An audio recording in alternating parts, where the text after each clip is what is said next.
Right, today we are talking about 5 things that you can do rather than losing your temper on your kids when they trigger you. These are 5 proven evidence-based strategies that you can utilize as tools for those moments when your kids absolutely drive you up the wall.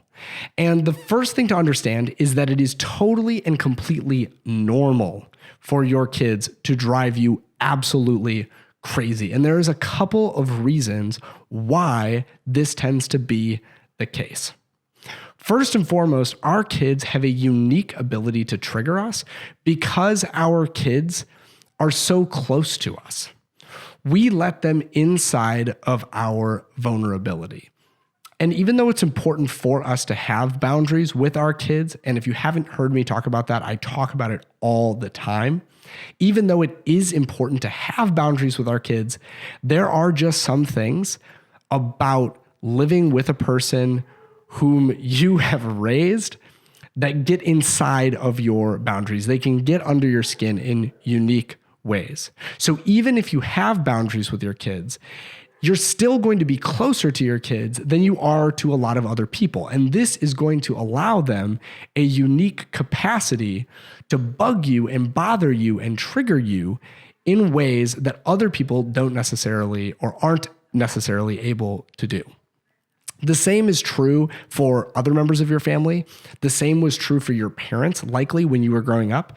This is just a unique feature of social creatures that when we have somebody who is so close to us, so near and dear to our hearts, the more we care about a person and the closer we are to them, the more capacity they have to be able to bother us and hurt us, and the more vulnerable we are to them. It's why it's so important that we're very trusting and careful with our kids, that we honor the reality that for them, we can bother them in ways, and they are vulnerable to us even significantly more than we are vulnerable to them. But we first have to begin by acknowledging that that is one of the primary reasons why our kids can get under our skin in ways that other people can't. The second and probably even more significant reason why our kids can bother us and why it's totally normal for your kids to trigger you in so many ways is because we have this deep connection to our kids that actually goes even beyond simply being vulnerable to them based on proximity or caring for them.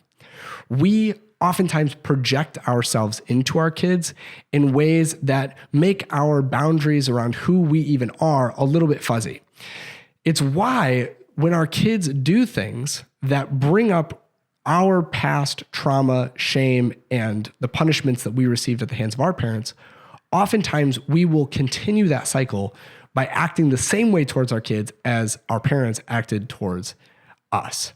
I talked a little bit about this in the last video that I did about shame, but ultimately this is something that you really, really have to get your mind wrapped around. And that's that if you have not done your work to process, consider with a trusted friend or partner or therapist, the ways in which you were raised, including those ways in which you were raised that were not the best, that were a little bit problematic, because all of us have those parts of our story, that you are very likely to carry on or act out a lot of that generational stuff onto your kids. It's unavoidable. And especially, as I said before, I talked about this in my shame video, especially with shame. If you were shamed about something as a child, the likelihood that you will shame your own children when you find them doing that same type of stuff is extremely, extremely high. And so with that in mind, keeping that in mind, understand that that is another reason why your kid has this very interesting and unique way that they can probably get under your skin and bother you and trigger you in ways that other people can't. It's because your own childhood stuff is going to come up a lot more with your own kids than just in general society. If you found yourself being shamed for example, backtalk, disrespect, disagreement, non-compliance, fighting with your siblings, making a mess, these are all really common triggers for us as adults because they were likely common triggers for our parents. And when we saw our parents get triggered, tantrums is another one. When we had our parents get triggered, when we exercised any of these behaviors, whether you might call them problematic behaviors or maybe not, in the case of disagreement or noncompliance, maybe it wasn't meant to be a problematic behavior. Noncompliance is not always a bad thing in kids. And I have whole other videos that are all about that. But when those things happened in our childhood, when we were the child doing those things, because shame and punishment and oftentimes disrespect, even physical violence in some of our cases, followed as a reaction to those things, when we see our kids doing those things, our response to those things, the deep feeling, the neurons, do you know there are neurons in your belly? The neurons in your gut that actually make you feel uncomfortable with punishment and with shame and with all that stuff comes bubbling back up, because now we are in the exact same scenario again, even though our role in the scenario is as the caregiver or parent, not as the perpetrator of whatever the behavior is, not as the child. But it doesn't mean that those things aren't still brought up in us. And so we feel deeply, deeply uncomfortable. I would love to hear in the comments exactly which one of these things it is for you. Which one of the things that your kids do makes you feel viscerally, that means in your body, uncomfortable. And then ask yourself this: were those the things that when I did those things, I was made to feel bad, or I was punished, or I was in some way disrespected or shamed because I had done that thing? I would love to hear about that in the comments, because so frequently that is the case. We feel uncomfortable when our kid does something because it was something that we were made to feel uncomfortable about when we did it. And then when our kids do it, we feel that discomfort. And then we kind of go unconscious. We go factory default settings mode. That's what I call it. We go unconscious. We go kind of robotic. And we just find ourselves oftentimes in a kind of out of body dissociated experience. I don't know if you've had that, where you find yourself yelling at your kid and losing your temper on your kid. And it's almost like it's not even you talking. It's your parents' voice coming out of your mouth, or your parents' words coming out through your voice. The same words that were drilling themselves into your ear as a little child now are coming out of your mouth so unconsciously, maybe in ways that you don't want to have happen. So those are the two main reasons why I think kids can trigger us so deeply, we can lose our cool. And I thought that those are really important to name first and foremost, because if we're not aware of those triggers, we're never going to do the hard and good work of moving to be able to not lose it in the moment using these tools and strategies. If we're already completely dysregulated by those things, it's going to be much harder to reel ourselves back in. So number one, just that our kids are close to us, just that we are vulnerable to them because we care about them. People who you love can hurt you. That's just a reality of social relationship. And number two, because our kids have this unique ability to bring up our own childhood stuff for us. Oftentimes that stuff has not been dealt with and is buried under 30 years of implicit feelings. They're not really thoughts or explicit things that we've brought to the surface and dealt with. They're implicit feelings that we have. So what are our responses? Well, I just did a super long workshop about this in my membership, where we went for 90 minutes, much longer than this video can be. And we talked all about these 5 things that I'm going to offer you, as well as a bunch of ways that you can actually train your brain physically. You can actually change the structure and anatomy and physiology of your physical brain to be less likely to be triggered, to fly into a rage. So we talked about all of that in the workshop. It's a really, really amazing workshop. Any member who joins the membership at any time will have ability to go back and watch that workshop that we just did. But we also talked about the fact that no matter what you do, you're still going to be triggered by your kids sometimes. So what do you do in those moments when you are absolutely about to lose it? 5 things. Here we go. Number 1 is super, super cliche. I'm sorry for including it, but I have to include it because it is one of the most important things that you can do, and that is simply to breathe effectively. Breathing is the way that you can use your brain, the lowest part of your brain, what's called the brain stem, to communicate to higher parts of your brains, your emotional center, your limbic system that's sending you into that full-on rage mode thing. You can use your breathing to actually tell your brain, hey, we're safe. Because when you're about to lose it on your kids, oftentimes what's happening is that you're in what's called amygdala hijack. It means that your brain is treating something as a threat to your survival that is not actually a threat to your survival. And so you have to communicate to your brain in some way, hey, this is actually not something that we need to worry about or that we need to physiologically react as though we need to fight or flee, right? It's called fight or flight. That's where this comes from. And so when you are in that fight or seeing yourself or feeling yourself get into that fight or flight sympathetic nervous response, the first and most important thing to do is breathe effectively. Why is this really important? Because the way in which you breathe communicates a lot to your body.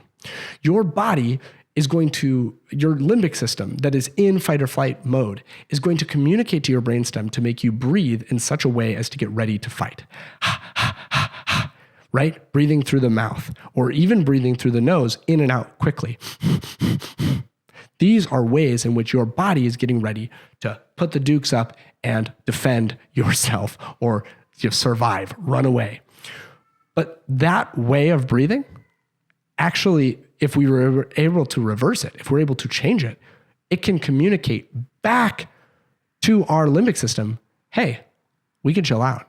And so the way that we do that is by very intentionally breathing in what I call centering breaths. This has been talked about by human beings for literally thousands and thousands of years in every corner of the globe, in every religious and spiritual and cultural system. And it's very, very simple. All you have to do is breathe deeply in through your nose, filling up your chest, stomach, the whole of you with beautiful, cool air. Breathe in as slowly as you can. Hold your breath, not so long that you feel like you're going to pass out or anything, just a couple of seconds, and then release slowly through your mouth, whether it's by doing the blow out a candle thing or just letting your air slowly leak out of your mouth, again, in the same way. This is the opposite of breathing like this. This is breathing in such a way that tells your body, it's time to engage our parasympathetic nervous response. That's your body's way of calming you down when you're in fight or flight. So let me try it. I'll try it once for you here. Usually 5 or 6 of these breaths will do it. And we're going to get into some other options as well. But try breathing, if you would, like this with me now.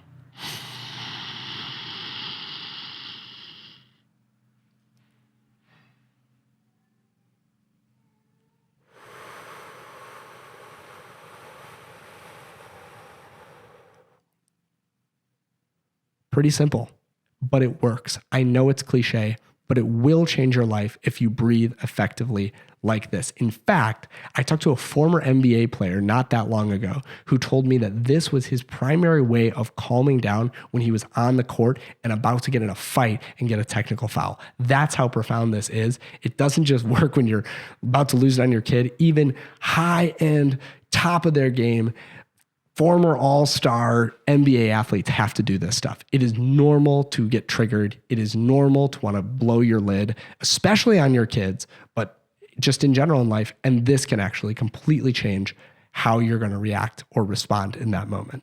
All right, the number 2 thing that you can do is what we call progressive muscle relaxation.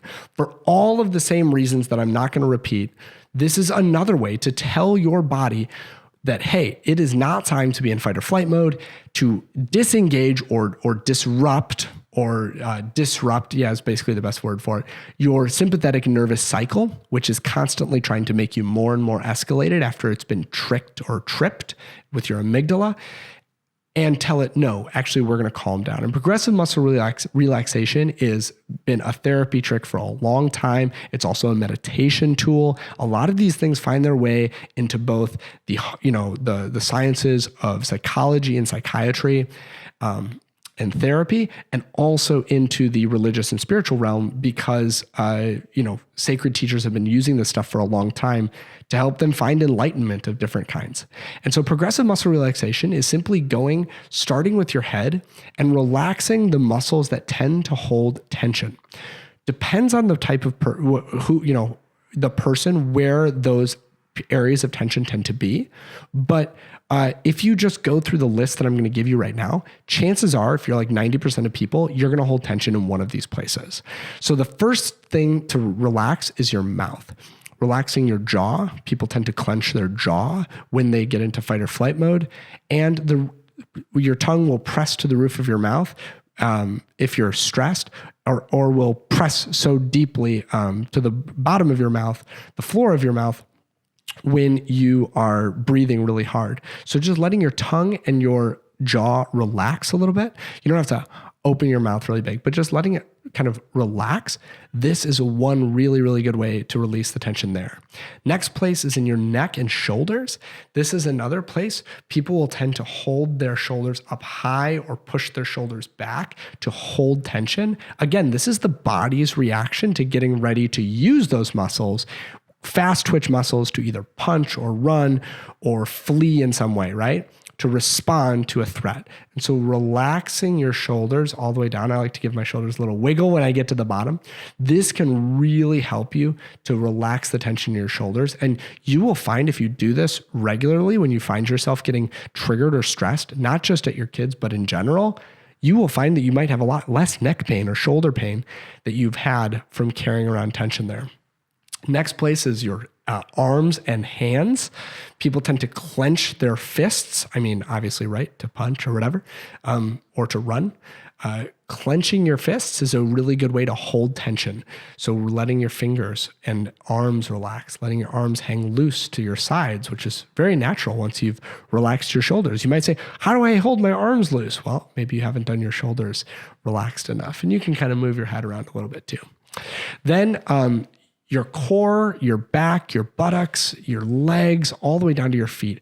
Finding your ways, slowly moving your way down, relaxing all the muscles that you can feel that are engaged. These engaged muscles are holding tension and energy. They're ready to go and flee. And when you relax them without expending that energy toward, running or fighting, then actually you're sending a message to your brain again, hey, it's time to engage the parasympathetic nervous system. We can calm down. So progressive muscle relaxation, very similar to deep breathing, but this is another one where you can use that will really, really help you. Number 3 is grounding. Grounding is another therapy hack that people have been using for a long time and is really, really helpful for people with anxiety or other mood-related disorders. Grounding is simply directing your conscious attention away from the spiraling thoughts and catastrophizing that your brain will naturally do when it's in fight or flight, and move it intentionally toward your senses, towards your body, reintegrating with the present moment. This is a lot of times called mindfulness, and mindfulness is really the cure to a lot of these kind of escalations in your body. Grounding is really, really simple. I'm going to go through it really fast. It's basically directing your conscious attention to something that you can see in the room. Right now, I can see I have a picture up on the wall over there, something that you can hear. I can hear my little one downstairs fussing for my wife, which is why I got to wrap up this video. Something that you can smell. I can smell something in the room. I think we were cooking recently, and that's what I'm smelling. It's kind of indistinct. Maybe I would spend more time if I was really escalated trying to parse out what that is. Something that you can feel on your body. I can feel this band on my head. I can also feel the shoes on my feet. I can feel my butt on the stool that I'm sitting on right now. And then lastly, something that you can taste, which is a little bit more difficult to get to. But, if you've eaten something recently, but even if you haven't, sometimes I will just direct my mind to the taste of something. This is another way of, again, focusing your conscious attention to these different areas of your body. And as you ground, you're actually integrating different parts of your brain that do hold the information about these different things. For example, your occipital lobe at the back of your head is holding the information about visual information. And so when you look intentionally at a picture on the wall or something else that's nearby you, you're engaging your occipital lobe. By moving around your brain to the parietal lobes when you smell something, all the way through, what you're doing is you're kind of structuring your brain and moving all of the attention from the inner part of your brain where you're being triggered by your amygdala and by your limbic system, moving out to the cortical regions of your brain that actually can help you calm down and engage your parasympathetic nervous system and calm you down. And so grounding is this really, really helpful activity to move yourself from pushing out to, things that are outside of your control, like your anger, frustration, all of that stuff that's just kind of spinning in your head, and move back to the present moment. And so grounding, super, super helpful one as well. Number 4, really, really simple, very controversial for some reason in a lot of gentle parenting spheres, but just take a break. Just walk away from the situation. I like to say that parenting is a lot like being a doctor. First, do no harm. If you find yourself being triggered, escalated in your fight or flight with your kids, it is not the time to try and push through and figure it out in that moment and discipline in that moment. I've already talked about this in a lot of other videos that I've done, but those are not the times to try and discipline or work with your kid on anything. Sure, you may have to stop your kid from doing something that's actively hurting another person, themselves, or property, but not trying to discipline or do anything in that moment. Just take a break. Walk away for 45 seconds. If you have another parent that's in the room, tag out. Give yourself some space. Calm down outside the presence of the trigger, of the stimulus. If you're in a room that your child is just destroyed with a red Sharpie, take the Sharpie away. Yes, stop the harm. Take the Sharpie away, but then leave the room until you're calm enough to come back. That is the best advice in the world, because when we're triggered and we're escalated and we remain in the presence of the trigger, oftentimes we don't have the ability to get out of our limbic system into an integrated part of our brain, or integrated state of our brain, I should say. Integration is in our whole brain, using our whole brain. And if you're able to do that, if you're able to get out of yourself, you're going to be a lot better off. So take a break. It's not a punishment. You're not putting your kid in a timeout. You're not avoiding connection with your kid. Just take a break. You're going to find yourself so much more ready to engage and interact with your kid when you come back. All right, number 5, another therapy hack, not as though all of these are not therapy hacks, but it's cognitive behavioral therapy that taught me this one. It is called positive self-talk. Positive self-talk is simply reminding yourself in the moment, speaking to yourself in a way that is positive, that reminds yourself, that speaks to the areas of your brain that are disconnected and disintegrated and dysregulated in your moments of being triggered and about to flip your lid and lose it on your kids, to speak back to those parts and say, I can do this. Again, I know that this sounds so hokey. I get it. It sounds so cheesy to be like, you can tell yourself to calm down, but it really does have a profound impact to simply say, I know that I am feeling upset right now, and I know that won't be forever. I know that if I do these tools, I will feel better. I know that no matter what happens, I will get through this. All of these things are speaking to the part of your brain that's trying to communicate something to you in this moment, your limbic system that we keep talking about in this whole video. Your limbic system is trying to communicate to you that there is a present, inescapable threat. And with breathing deeply, progressive muscle relaxation, and these other things like grounding, you can tell your limbic system that it's not a threat. But one of the simplest ways to tell your limbic system that it's not a threat is to simply say, it's not a threat. I will make it through this. I will be okay. And when your kid hears you saying that to yourself, they will learn this as a technique as well. All of these other techniques are somewhat implicit. They happen internally for us. And so they don't really, except for maybe taking a break, they don't always model to our kids how we engage and interact and move ourselves from our sympathetic nervous response to our parasympathetic nervous response, from being triggered and escalated to being de-escalating and calm and integrated. Our kids don't see us doing that. Positive self-talk is one way that they can see. And so we model to them in those moments these kind of contemplative things that we can do that can help us calm down. And if you want to raise a kid who's going to have fewer issues losing their mind on their kids someday, you want to be teaching them these tools and these resources now, today. And by the way, it's going to help them. It's going to help them when they feel really stressed and they're about to have a panic attack, when they don't know the answer to a question on some sort of standardized test that schools push for some crazy reason, even though they don't make any sense. Your kid in those moments of feeling in fight or flight can utilize that. I will get through this. I will be okay. No matter what happens, I will be okay. All of these ways of positive self-talk, grounding, taking a break when you need to, progressive muscle relaxation, just contemplative breathing, centered breath, whatever you want to call it, just breathing well.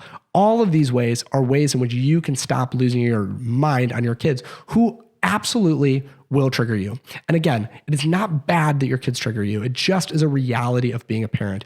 You're not a bad person because you get triggered by your kids. If you're telling yourself that, I promise you, you will get triggered more because you are shaming yourself. And when you shame yourself, you feel that nasty feeling inside of you, which sends your body into its limbic response. So shaming yourself for feeling triggered by your kids, not a helpful thing to do. In fact, the best thing you can do is to acknowledge, I am not bad for doing this. There's not something wrong with me. This is a normal part of life. People have been being triggered by their kids for all of human history. This is just part of life. This is part of being a parent. It doesn't make you bad. It doesn't make your kids bad. It's just a reality. And so use these 5 things. And if you want to know more about this, join the membership so you can watch the whole thing and train your brain to not get escalated so easily. But use these 5 things. Engage your parasympathetic nervous response in those very, very difficult moments and find yourself losing it on your kids a whole lot less. And by the way, when you lose it on your kids a whole lot less, you're going to be less likely to lose it on them in the future, and they're going to be less likely to lose it on you. Whatever you model, you're going to receive back. If you model being calm and collected, even when you're triggered, you're going to see your kids do the same thing to you. This is going to change your parenting journey. I can't wait to hear about it. Let me know in the comments. Give me a like, subscribe to this if you haven't already, because we're going to help you parent better. I can absolutely guarantee it.